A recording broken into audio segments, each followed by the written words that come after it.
Assalamualaikum warahmatullahi wabarakatuh. Alhamdulillahirabbil alamin. Wa bihi nasta'inu ala umuri dunya waddin.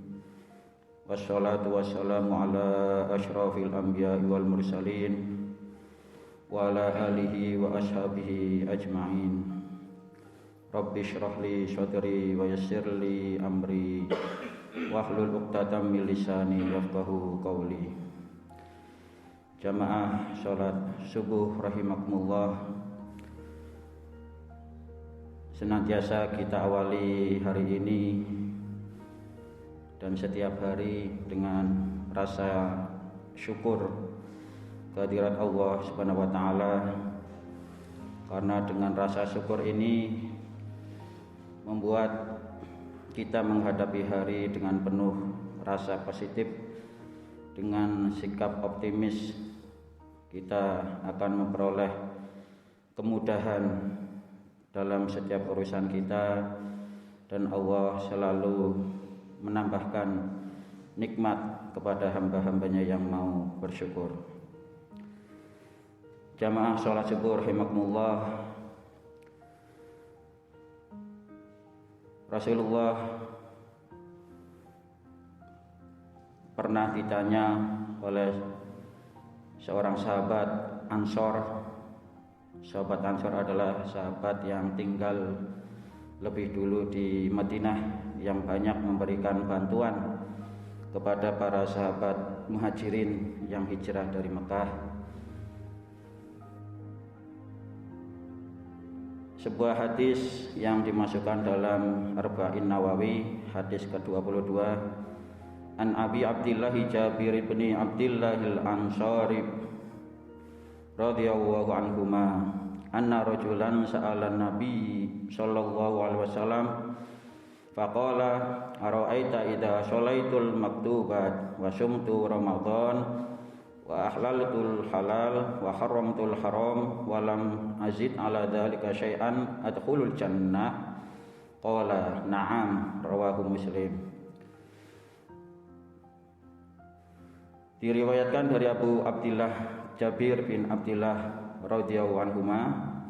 Jadi Abdillah Jabir dan ayahnya Abdillah itu keduanya sahabat Ansor, bahwasanya seorang pria bertanya kepada Rasulullah Shallallahu Alaihi Wasallam dengan mengatakan, kabarkan kepadaku wahai Rasulullah, kalau saya sudah sholat wajib, sudah berpuasa Ramadan, menghalalkan yang haram, menghalalkan yang halal, menghalalkan yang halal dan mengharamkan yang haram, dan saya tidak menambah sedikit pun setelah itu, apakah saya akan masuk surga?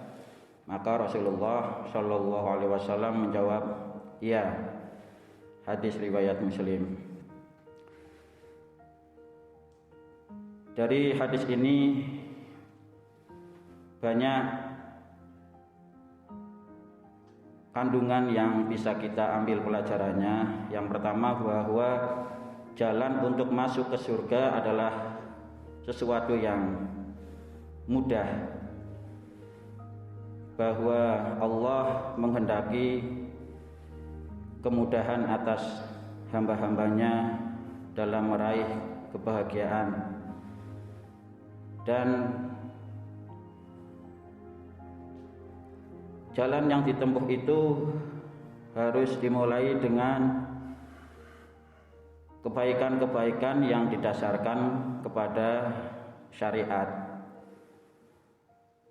Ketika kita tidak tahu tentang sesuatu hal yang berkaitan dengan agama, maka kita dianjurkan untuk mencari tahu kepada orang alim. Itu lebih baik. Di samping kita juga mencari bahan pustaka untuk memperkuat pengetahuan kita.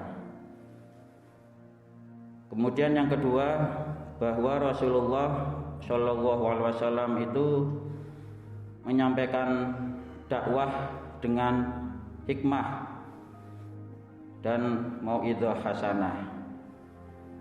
Artinya ketika ada sahabat yang baru mau bertobat karena berat untuk meninggalkan mabuk-mabukan, berjudi, berzina, ketika bertanya kepada Rasulullah, "Ya Rasulullah, saya mau masuk Islam, tapi saya pengen tetap judi, tetap zina, tetap mabuk-mabukan." "Ya sudah, kamu masuk Islam, tapi syaratnya satu, tidak boleh berbohong." Nah, tetapi dengan cara Rasulullah yang penuh hikmah dan mau'izah hasanah itu tadi, ternyata itu sebagai jalan untuk ke langkah berikutnya. Ketika sahabat itu sudah muslim, kemudian di dalam hatinya mulai tumbuh kelembutan, kejernihan hati. Ketika mau bohong merasa tidak enak, sehingga terus tumbuh kejujuran. Akhirnya perbuatan dan sikapnya mengikuti kepada muslim yang sebenarnya. Begitu juga dengan pertanyaan tadi, saya sudah sholat wajib, saya sudah puasa Ramadan, saya menghalalkan yang halal, mengharamkan yang haram, apakah itu cukup membawaku menuju surga? Rasulullah dengan tegas, ya. Jadi ketika seseorang bertanya dalam kondisi mungkin hatinya masih labil dalam keimanan, dalam agama, maka kita juga mensikapinya harus lebih bijak. Kurang bijak kalau kita menyampaikan, "Oh tidak boleh, harus begini, harus begitu, oh itu dilarang." Misalnya kita menghadapi orang yang baru mau sholat, "Oh itu sholatnya harusnya begini, itu sarungnya ganti," misalnya, atau wudhunya tadi gimana, terlalu banyak dikoreksi sehingga membuat orang ragu, kok banyak aturan sekali dalam Islam. Sehingga Rasulullah pun bertahap dalam membimbing, dalam membina sahabat-sahabatnya. Dan memang Allah pun menghendaki kemudahan. Jadi ketika seseorang mulai dari tahapan-tahapan dasar, dengan sendirinya Allah membimbing orang itu menuju tahap selanjutnya.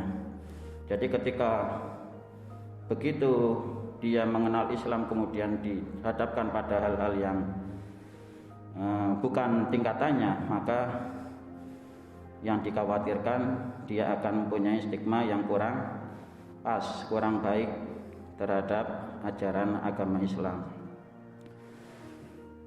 Gus Baha misalnya dalam ceramah-ceramahnya selalu menyampaikan bahwa semua orang itu pasti masuk surga karena kita sudah pegang kuncinya, la ilaha illallah Muhammadur Rasulullah. Kalau umat lain saja bilang telah diterima atau bertemu dengan Bapak, atau bahasanya bagaimana, mereka aja optimis, kenapa kita yang sudah dijamin dengan miftahul jannah, kita sudah bersyahadat, maka harusnya kita lebih optimis. Ya, Gus Baha tidak menyampaikan nanti harus mampir neraka bagaimana, berapa lama dulu, tetapi yang penting bahwa kabar gembira disampaikan dulu, bahwa setiap umat Islam pasti masuk surga. Harapannya ketika sudah masuk Islam, masuk menjadi muslim, maka sikap, perbuatannya, tingkah lakunya itu mengikuti.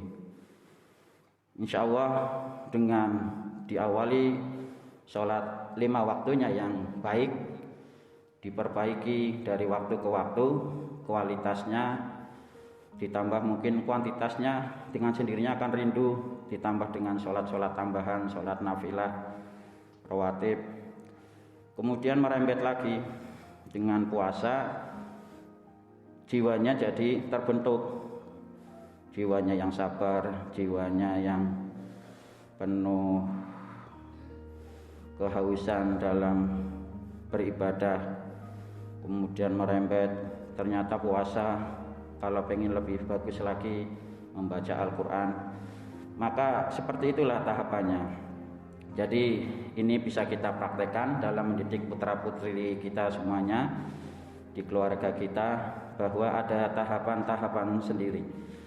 Jangan sampai putra putri kita menangkap bahwa hidup ini penuh dengan kesulitan-kesulitan, tetapi kita berikan sesuai tahap umur putra putri kita, sehingga akan matang dengan sendirinya, pengetahuannya akan lebih luas dengan sendirinya, dengan kita sebagai orang tua mendampingi dan menyediakan apa yang dia butuhkan. Jamaah rahimakumullah, dengan fondasi yang sudah kita lakukan, kewajiban dan tidak menerabas yang haram dilakukan, maka insya Allah kita menuju menjadi muslim yang kafah, sehingga dengan puasa Ramadan ini di hari sesudahnya kita akan semakin baik, semakin bertakwa, dan insya Allah Allah selalu menjadi pembimbing kita untuk selalu kita berharap menjadi akhir yang bahagia atau husnul khotimah. Allahumma amin. Sekian dari kami, banyak salahnya kami mohon maaf. Wallahul muwaffiq ila aqwamit thoriq. Wassalamualaikum warahmatullahi wabarakatuh.